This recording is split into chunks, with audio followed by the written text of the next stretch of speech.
ফুল দেখে কি ভাবছেন? আপু প্রতিদিন রান্না করতে করতে এখন কি ফুলও রান্না করবে? মাথায় তো দেয় ঠিক আছে, এখন তো দেখি ফুলও রান্না করবে। না, এই যে শাক দিয়ে মাছ রান্না করব। তো চলেন কিভাবে রান্না করি। আজকের রান্নাটা কিন্তু একটু অন্যরকমভাবে করব।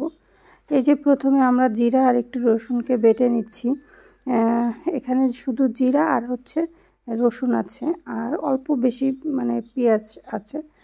তো আজকের রান্নাটা সাধারণত যেভাবে আমরা রান্না করি সেভাবে না, আজকে একটু অন্যরকমভাবে শাকটাকে রান্না করা হবে। ঠিক আছে, তো এইদিকে মশলা বাটতে বাটতে আমাদের ভাতও হয়ে যাচ্ছে।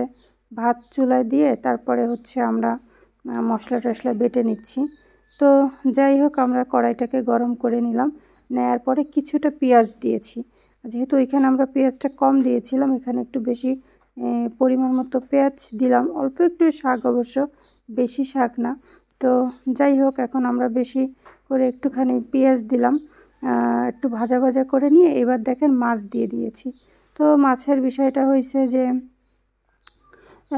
মাছটাকে একটু হালকা হালকা করে আমরা ভেজে নেব। তার মধ্যে ওই যে বেটে রাখা যে মশলাটা ছিল সেই মশলাটা দিয়ে দিয়েছি।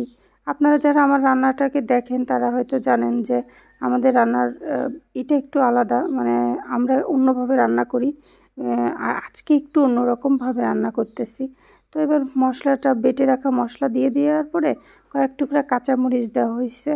তো মরিচ টরিচ দিয়ে সুন্দর করে এটাকে কষায় নেব আমরা। ঠিক আছে, তো এটা যেহেতু কষানো প্রায় হয়ে গিয়েছে, এখন আমরা এটার সাথে আরেকটু ভাজা ভাজা করে নিলাম, যাতে মাছটা ভালো করে ভাজা হয় আর কি। আমি প্রথম ভেবেছিলাম একদম ভাজা হয়ে গেছে, পরে দেখলাম যে না, একটু রস রস রয়েছে। পরে সেটাকে আবার একটু সুন্দর করে তেল দিয়ে আর একটু ভাজা ভাজা করা হচ্ছে, যাতে মাছটা একদমই কাঁচা না থাকে। তারপরে এটাকে ভালো করে নাড়াচাড়া দেওয়া হচ্ছে, কারণ কড়াইতে লেগে যায়। তবে এই কড়াইটা না অনেক ভালো, দেখতেই পাচ্ছেন একদমই লাগতেছে না। তো একদম ভাজা ভাজা হয়ে যাওয়ার পরে মাছ মানে মশলাটা এত সুন্দর একটা মানে ফ্লেভার আসছে, যেটা বলে বোঝাইতে পারবো না। ঘ্রাণে পুরো রান্নাঘর একদম ভরে গেছে। তার মধ্যে এবার একটু আলু ছিল, সেইগুলো দিয়ে দেওয়া হয়েছে। তো এবার সেটাকে আবার একটু ভালো করে কষানো হবে। ঠিক আছে, আজকের রান্নাটা কিন্তু, আজকের শাকটা একেবারে আলাদাভাবে রান্না করছি। সাধারণত কিভাবে রান্না করি আমরা হচ্ছে শাক পানি দিয়ে সিদ্ধ করে নিয়ে তার মধ্যে ভেজে রাখা যে মশলা থাকে সেটা আমরা দিয়ে দিই। এবার আমাদের যেহেতু কষানো শেষ, তারপরে আমরা কি করলাম, এবার মানে শাকটাকে এবার তরকারির ভিতরে দিয়ে দিলাম। আসলে লাউ শাক তো একটু শক্তই হয়। ঠিক আছে, তারপরে হচ্ছে এটার মধ্যে আমরা একটু পরিমাণ মতো লবণ ছিটিয়ে দিলাম। আর লবণ দেওয়ার পরে আমরা একটু পরিমাণ মতো লবণ দেওয়ার পরে এবার আমরা এটার সাথে একটু হলুদও দিয়ে দেব। তো ব্যাপার হচ্ছে যে একটু পানি দেওয়া হচ্ছে, কারণ লাউ শাক আগেই বলতেছিলাম যে এটা একটু পরিমাণে শক্ত হয়। আর এবার হলুদও দিয়ে দেওয়া হচ্ছে। তারপরে হলুদ দিয়ে দেওয়ার পরে এটাকে আমরা কিছুটা সময়ের জন্য হচ্ছে নাড়াচাড়া করব, কারণ যাতে উপরের মশলাটা সুন্দরভাবে লেগে যায়। আর হচ্ছে কি করার, এখন অপেক্ষা করতে হবে। এখন আমি বসে বসে অপেক্ষা করতেছি যে কখন এটা আসলেই হবে, সিদ্ধ হবে। যেহেতু লাউ শাক, এটা কিন্তু সিদ্ধ হতে সময় লাগে। তো এই জন্য একটু বসে থাকা আর চিন্তা করতেছিলাম সারাদিন আজকে আর আমরা কী করব।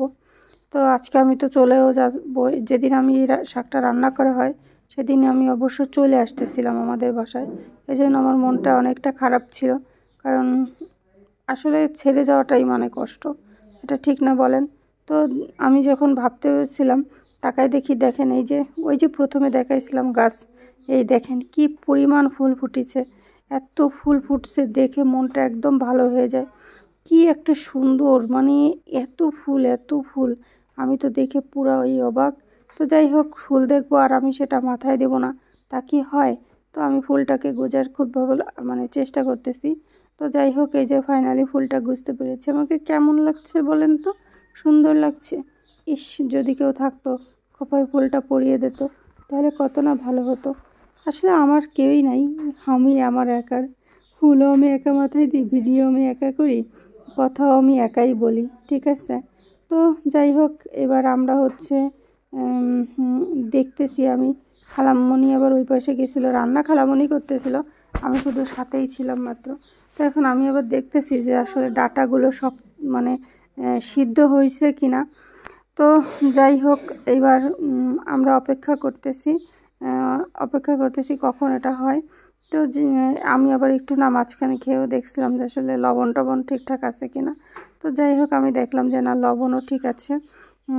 শাকটা খেতে এত দারুণ হয়েছিল যেটা বলে বোঝাইতে পারবো না। সেটা যদি ও লুকসটা দেখেন তাইলে আপনারা বুঝতে পারবেন যে ও আসলে দেখতে যেমন ইয়ামি ইয়ামি লাগতেছে না, গরম ভাতের সাথে এরকমভাবে শাক রান্না করে খেয়ে দেখবেন, সত্যি অসম্ভব রকম মজা হয়। আমি বেসিক্যালি খুবই শাক লাভার একজন মানুষ, শাক দেখলে আমার মাথায় কাজ করে না। আমি শাক খেতে অনেক বেশি পছন্দ করি। তো দেখতেই পাচ্ছেন আমার শাকটা একদম মানে এত সুন্দর হয়েছে, আর ক্যামেরা যতটা না কালার হয়েছে তার থেকে বেশি আসলে কালারফুল ছিল দেখতে। তো যাই হোক, সন্ধ্যা হয়ে গেছে। আজকের পর্যন্ত সবাই ভালো থাকেন, সুস্থ থাকেন, আল্লাহ হাফেজ। ভালো লাগলে একটা শেয়ার লাইক দিয়ে সাথে থাকেন।